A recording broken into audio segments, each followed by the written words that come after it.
ये कहानी है बेन नाम के एक लड़के की, जिसकी गर्लफ्रेंड जब उसे धोखा देकर चली जाती है तो वो उससे बहुत दुखी हो जाता है।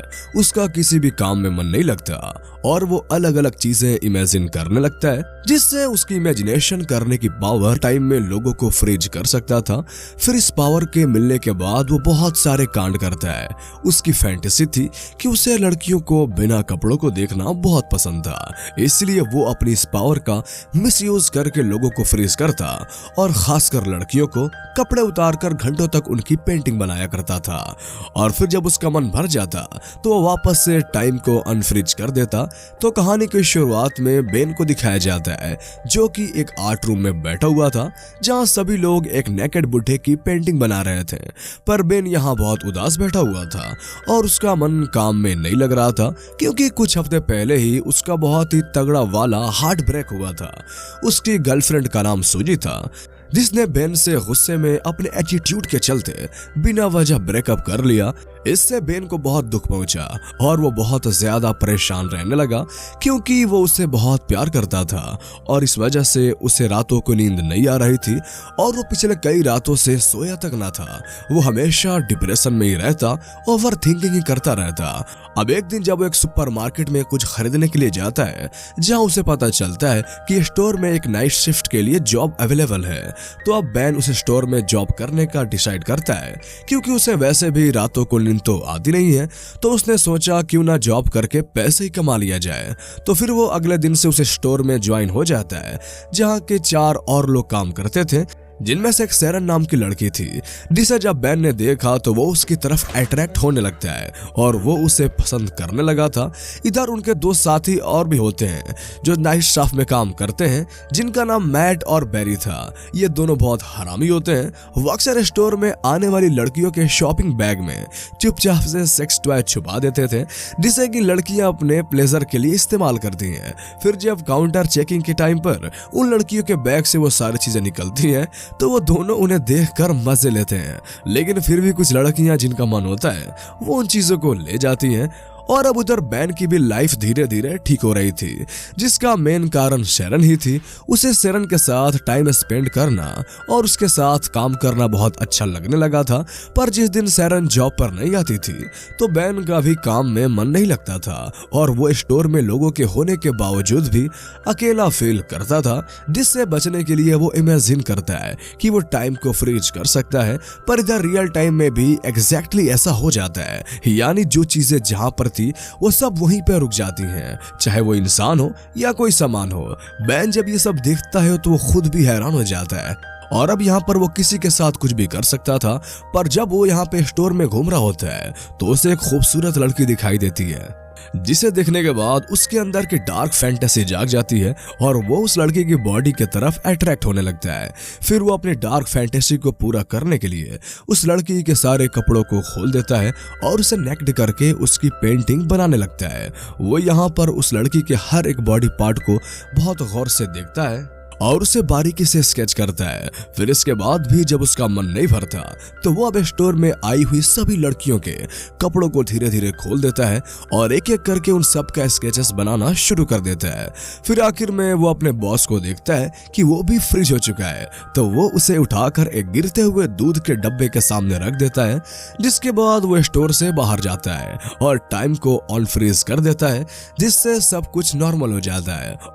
और उधर उसके बॉस के मुंह में दूध पड़ती है। दरअसल बेन फीमेल बॉडी के लिए बचपन से ही बहुत ज्यादा अट्रैक्ट था, क्योंकि जब वो छोटा था तो उसके रूम के सामने एक लड़की रहती थी, जो कि हमेशा वॉशरूम से अपने कमरे में पूरी नेक धोकर जाती थी और बेन उसे रोज देखकर बहुत एंजॉय करता था और वो उसे दोबारा देखने के लिए किसी न किसी बहाने से उसके रूम में चला जाता था।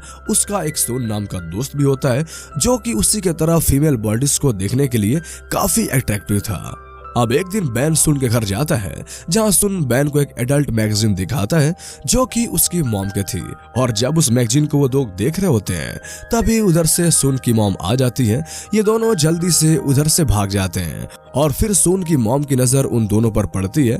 इन दोनों का एंटीना थोड़ा चेंज दिखता है। इसके बारे में उसकी मॉम जब उनसे पूछती है तो वो दोनों ऐसा बिहेव करते हैं कि उसके बारे में उन्हें कुछ भी पता ही नहीं है। फिर थोड़ा बड़ा होने पर उनकी ये उत्तेजना इतनी बढ़ गई कि वो एक हाई स्कूल लड़की के पास जाते थे जो कि पैसे लेकर उस एरिया के सभी लड़कों को अपने प्राइवेट पार्ट्स दिखाकर खुश करती थी। बेन और सुन में तो वैसे भी इस चीज के लिए उत्तेजना और काफी ज्यादा धड़क थी। वो दोनों अपनी सारी पॉकेट मनी को उसे ही दे देते थे, जिसके बदले में वो उन्हें कुछ देर के लिए अपनी स्कर्ट उठाकर दिखा देती थी। अब इधर प्रेजेंट में एक दिन जैक अपने साथ काम करने वाली कोलीग और अपने बॉस के साथ एक फुटबॉल मैच खेलने के लिए जाता है। वो यहाँ पर मैच को बहुत सीरियसली खेल रहे थे, पर फिर भी वो लोग हार रहे थे। तभी मैच के दौरान उनका ओपोनेंट प्लेयर पॉल पर किक मारता है जो कि सीधे बेन के बॉस के मुंह पर लगती है, और वो जब नीचे गिरने वाला था तो बेन उसी टाइम पर टाइम को फ्रीज कर देता है, क्योंकि वो इतनी बार हार कर परेशान हो गया था। इसलिए वो टाइम फ्रीज करके रेस्ट रूम में जाता है जहां वो जूस पीने लगता है। लेकिन तभी उसे अपने पीछे कुछ आवाज आती है। फिर जब वो पीछे मुड़कर देखता है तो यहाँ पर एक आदमी था जिसने अपने चेहरे को ढक रखा था और वो भी टाइम फ्रीज होने पर मूव कर सकता था। इसलिए बैन जब उसके पास जाता है तो आदमी यहाँ से भाग जाता है, जिससे बैन को समझ में आ जाता है कि कुछ लोग हैं जो टाइम फ्रीज होने पर भी मूव कर सकते हैं। तो फिर अब बैन टाइम को अनफ्रीज कर देता है, जिससे उधर बाहर उसके बॉस के मुंह में फुटबॉल पड़ने से उसके मुंह से बहुत खून निकल रहा था। इसके बाद बेन और शेरन दोनों एक कैफे में कॉफी पीते हैं।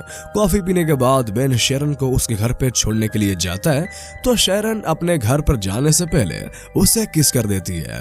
फिर इसके अगले दिन बेन का बॉस अपने सभी स्टाफ को अपने पास बुलाता है और उनसे कहता है भले ही फुटबॉल में हम मैच हार गए हों, लेकिन पार्टी तो हम फिर भी करेंगे, और वो अपने सभी स्टाफ को पार्टी में इनवाइट करता है। फिर थोड़ी देर बाद शेरन बेन के पास आती है और उसे पूछती है क्या वो उसके साथ पार्टी में चलना चाहेगा।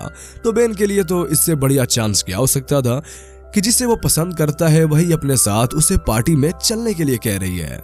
तो वो उसके साथ चलने के लिए तुरंत हाँ कर देता है। फिर दूसरी तरफ हम मैट और स्टीव को देखते हैं जो कि बैन को प्रैंक कॉल करते हैं। वो उसे एक बहुत बड़ी आर्ट गैलरी का नाम लेकर कॉल करते हैं और उसे बताते हैं कि उन्हें उसके आर्ट काफी पसंद आए हैं, वो उन्हें जॉब देना चाहते हैं, जिससे बैन बहुत खुश होता है और वो ये बात पार्टी में जाते वक्त शेरन को भी बताता है। जिसके बाद वो दोनों अपने बॉस की पार्टी में जाते हैं जहाँ पर वो और बहुत सारे लोग थे, और यहाँ उनके बॉस ने पार्टी में स्टीफर गर्ल को भी बुलाया था जो कि नेक्ड होकर सबके सामने नाचती है।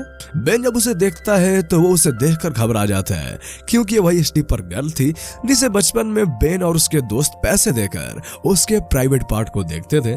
इसलिए उसे डर था कहीं वो ये सारा बात शेरन को ना बता दे, पर वो लड़की ऐसा नहीं करती है। वो बेन के पास जाती है और उससे अच्छे से बात करती है। अब इस पार्टी में बेन की एक्स गर्लफ्रेंड भी आई हुई थी, क्योंकि वो बेन के बॉस की बहन थी। वो जब बेन को देखती है तो वो बेन के पास आती है और उसे अपने की हुई गलती के लिए उससे बुरा बर्ताव करने के लिए माफी मांगती है। फिर वो अचानक से बेन को किस कर देती है, पर बेन उसे रोककर पीछे कर देता है। लेकिन इधर इन दोनों को किस करते वक्त शेरन ने देख लिया था और उसे ये देखकर बिल्कुल भी अच्छा नहीं लगता, तो वो गुस्से से यहाँ से जाने लगती है। पर तभी बेन टाइम को रोक देता है। वो शेरन को समझाना चाहता था कि वो उससे बहुत प्यार करता है और वो किस उसके बिना मर्जी से हुई थी, पर ऐसा वो नहीं कर सकता था और ना ही टाइम को रिवर्स कर सकता था। अब इधर टाइम फ्रीज करने से शेरन तो रुक गई थी, पर जब भी वो टाइम को अनफ्रीज करेगा तो वो यहाँ से चली जाएगी। इसलिए बेन भी इस बात को समझकर कुछ देर के बाद टाइम को अनफ्रीज कर देता है और शेरन वहां से गुस्से में चली जाती है।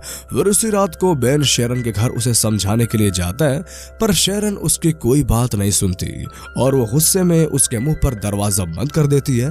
फिर अगले दिन बेन स्टोर में जाता है तो यहाँ शेरन नहीं आई हुई थी, जिसका मतलब था कि शेरन ने बेन की वजह से वो जॉब छोड़ दी है, जिससे बेन बहुत दुखी होता है और वो अब वापस से अकेला पड़ चुका था। फिर उसे आर्ट गैलरी की याद आती है, तो अगले दिन उस आर्ट गैलरी पहुंचता है जहां उसके पास उस आर्ट गैलरी का एक फेक कॉल सेंटर था जो कि उसे मैट और स्टीफन ने दिया था, जिसे कि बेन असली समझ रहा था। और वो इस कॉल लेटर को वहां के HOD को दिखाता है, जो कि उसे देखकर बताता है कि ये कॉल लेटर तो फेक है, हो सकता है कि उसके साथ किसी ने मजाक किया हो। फिर बेन के हाथ में उसके बनाए हुए स्केचेस और पेंटिंग को वो देखते हैं, और जब वो लोग उसकी बनाई हुई पेंटिंग्स और स्केचेस को देखते हैं तो वो लोग उससे बहुत इंप्रेस होते हैं। और फिर वो HOD से कहता है कि उसे उसकी पेंटिंग बहुत अच्छी लगी है, इसलिए वो अपनी आर्ट गैलरी में उसकी पेंटिंग की एग्जीबिशन अरेंज करेगा, जिससे बेन बहुत खुश होता है। और वो चाहता था कि उसके आर्ट एग्जीबिशन में शेरन भी आए, इसलिए वो शेरन के घर पर उस आर्ट गैलरी का एक एग्जीबिशन कार्ड भिजवा देता है। फिर जब एग्जीबिशन का दिन शेरन उस आर्ट गैलरी में आती है तो वो पूरी तरह से हैरान हो जाती है, क्योंकि आर्ट गैलरी में सभी पेंटिंग शेरन ने ही की थी, जिन्हें कि बेन ने उसके लिए बनाई थी। और अब ये देखकर शेरन को एहसास हो जाता है कि बेन उससे कितना ज्यादा प्यार करता है, इसलिए वो फिर बेन के पास जाती है और उसकी सक्सेस के लिए उसे कांग्रेट्स करती है। और फिर इधर बेन उसके साथ वक्त गुजरने के लिए टाइम को रोक देता है, पर इस बार शेरन फ्रीज नहीं होती, क्योंकि बेन ऐसा नहीं चाहता था। फिर बेन शेरन को अपने साथ बाहर लाता है, जहाँ की स्नो भी फ्रीज हो चुकी थी, जिसे देखकर शेरन हैरान हो जाती है। तो फिर बेन उसे अपनी सारी बातें बता देता है, कि जिसके बाद वो दोनों एक दूसरे को किस करते हैं, और यहीं पे ये कहानी एंड हो जाती है। तो कैसी लगी आपको ये कहानी, हमें कमेंट करके जरूर बताएं। और अगर आप इस तरह के और भी मूवीज एक्सप्लेनेशन देखना चाहते हैं तो हमारे चैनल को सब्सक्राइब कर लें। तो फिर मिलते हैं अगले वीडियो में, तब तक के लिए गुड बाय।